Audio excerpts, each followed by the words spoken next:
Halo guys, apa kabar? Semoga kalian lagi dalam kondisi yang baik ya.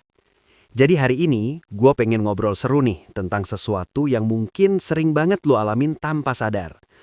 Pernah nggak sih lo merasa mentok banget pas lagi belajar hal baru? Atau pas ada tantangan kerjaan, terus langsung mikir, wah kayaknya gue emang nggak berbakat di sini deh. Atau pas dapat kritik, rasanya dunia langsung runtuh. Kayak kemampuan lo dipertanyakan gitu. Nah, itu semua tanda-tanda yang namanya fixed mindset. Fixed mindset tuh pola pikir yang bikin kita percaya bahwa kecerdasan, bakat, dan kemampuan kita itu udah tetap, udah ditentuin dari sononya. Jadi kalau kita gagal, ya berarti kita emang nggak cukup pintar atau nggak berbakat. Berbahaya banget kan? Tapi tenang, gua di sini bukan cuma buat nuduhin masalahnya doang. Gua bawa solusinya nih, yaitu growth mindset. Growth mindset tuh konsep yang dipopulerin sama Carol Dweck, seorang psikolog ternama dari Stanford University.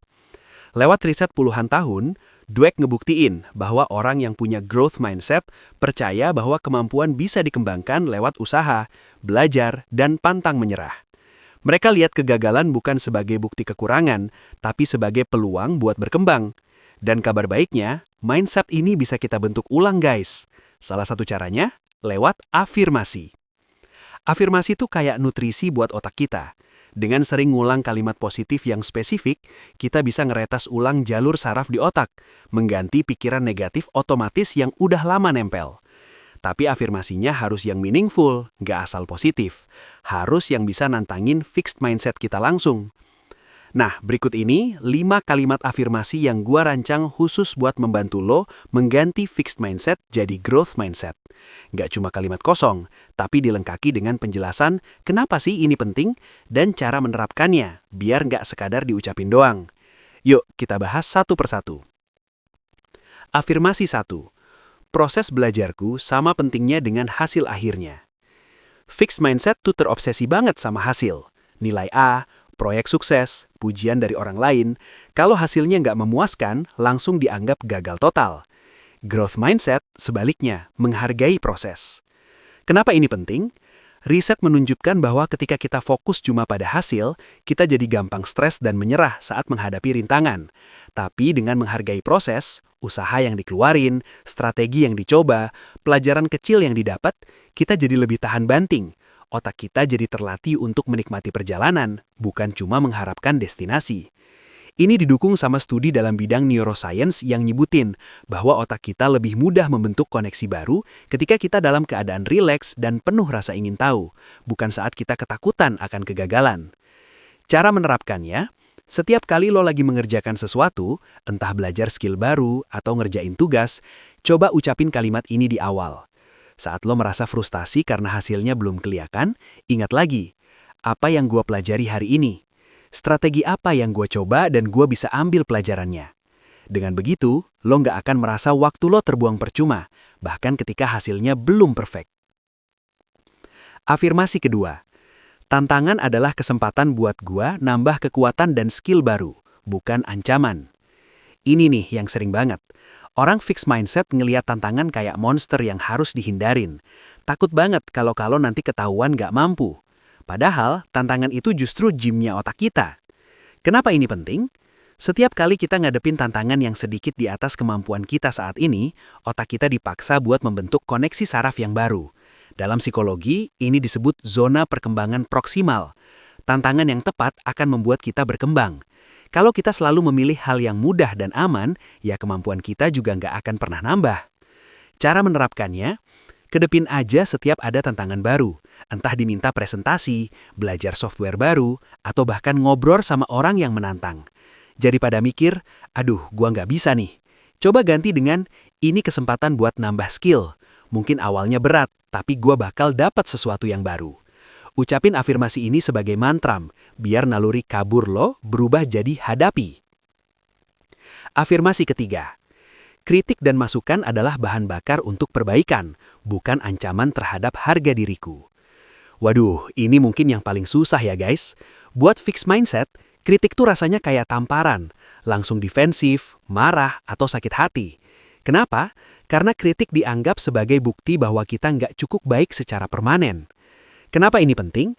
Carol Dweck dalam bukunya Mindset, The New Psychology of Success jelasin bahwa orang growth mindset melihat kritik sebagai informasi berharga.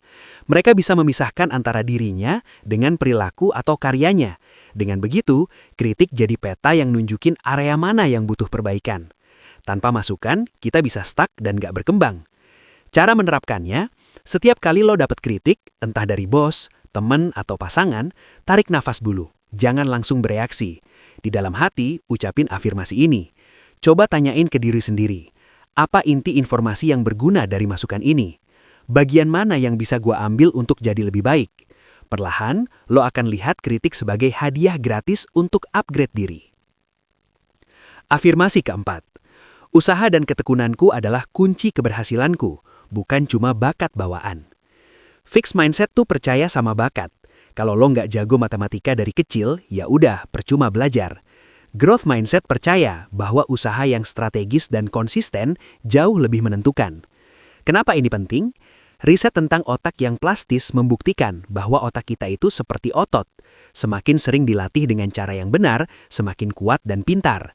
Nggak ada orang yang jadi jenius dalam semalam. Yang kelihatan berbakat itu seringkali udah ngabisin ribuan jam buat latihan di belakang layar. Ketika kita memuji usaha, bukan cuma bakat, kita membangun ketahanan mental. Cara menerapkannya, setiap kali lo ngelihat orang lain sukses, alih-alih mikir, wah dia emang berbakat sih, coba tanya usaha apa ya yang mungkin udah dia lakukan. Yang lebih penting, saat lo sendiri berusaha keras, belajar sampai larut malam, berlatih berkali-kali, puji diri lo sendiri. Ucapin, gua menghargai usaha yang gua lakukan hari ini. Ini akan memperkuat keyakinan lo bahwa lo punya kendali atas perkembangan lo. Afirmasi kelima. Kegagalan adalah data, bukan identitas. Gua boleh jatuh, tapi gua bukan orang yang gagal. Ini adalah inti dari perbedaan fixed dan growth mindset. Buat fixed mindset, kegagalan itu who you are. Buat growth mindset, kegagalan itu what happened, sebuah peristiwa yang memberikan data berharga. Kenapa ini penting? Banyak sekali inovasi dan kesuksesan besar di dunia ini lahir dari rangkaian kegagalan. Thomas Edison, J.K. Rowling, bahkan atlet top sekalipun, yang membedakan mereka adalah respon terhadap kegagalan. Psikologi menyebut kemampuan untuk bangkit dari kegagalan ini sebagai resilience. Afirmasi ini langsung menyerang keyakinan paling dalam dari fixed mindset. Cara menerapkannya, kapanpun lo mengalami kegagalan, entah dapat nilai jelek, proyek ditolak, interview nggak lancar, langsung gunakan kalimat ini. Tulis bahkan kalau perlu. Lalu lanjutkan dengan analisis kecil. Data apa yang gua dapat dari kegagalan ini? Apa yang bisa gua ubah lain kali? Dengan begitu, kegagalan sejadi sekedar satu titik dalam perjalanan panjang lo, bukan akhir dari segalanya. Kesimpulan. Nah guys, jadi gitu 5 senjata rahasia berbentuk kalimat afirmasi yang bisa lo gunain buat ngekikis fixed mindset dan membangun growth mindset. Ingat ya, perubahan pola pikir ini nggak instan, sama kayak nge-gym, butuh konsistensi. Fixed mindset itu suara yang udah lama banget ngendap di kepala kita, jadi perlu dilatih setiap hari. Intinya adalah kita punya kendali. Kita bisa milih untuk percaya bahwa kita bisa berkembang. Mulai hari ini, coba pilih 1 atau 2 afirmasi yang paling resonate dengan lo. Ucapin setiap pagi, tulis di notes HP, atau pasang sebagai pengingat. Saat situasi sulit muncul, gunakan afirmasi itu sebagai angkar. Dengan merangkul proses, menyambut tantangan, membuka diri pada kritik, menghargai usaha, dan memandang kegagalan sebagai data, kita nggak cuma jadi lebih tangguh, tapi juga membuka pintu untuk potensi yang mungkin selama ini terkunci. Dunia orang yang growth mindset itu lebih luas, lebih berwarna, dan penuh kemungkinan. So, yuk kita mulai latihannya dari sekarang. Gue yakin banget, lo bisa. Karena pada akhirnya, yang paling menentukan masa depan lo bukanlah bakat bawaan, tapi pola pikir yang lo pilih untuk dipegang setiap hari. Let's grow together guys. Semangat!